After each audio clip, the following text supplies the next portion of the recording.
Hey everyone, and welcome back to the channel. Today, we're diving deep into the realm of the surreal, crafting something truly magical. Imagine a forest locked in an eternal, silent winter.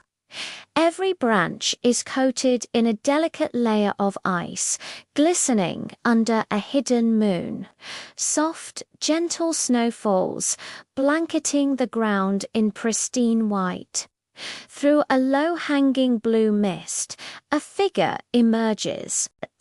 It's a majestic white deer, standing proud and still. But this is no ordinary creature.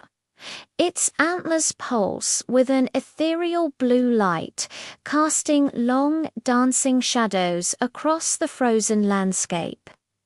This light is the only warmth in the cold, a beacon of magic in a sleeping world. It's a scene of pure, otherworldly calm, a moment frozen in time. What story do you think this mystical being holds? Let me know in the comments below. Thanks for watching, and don't forget to subscribe for more creative journeys.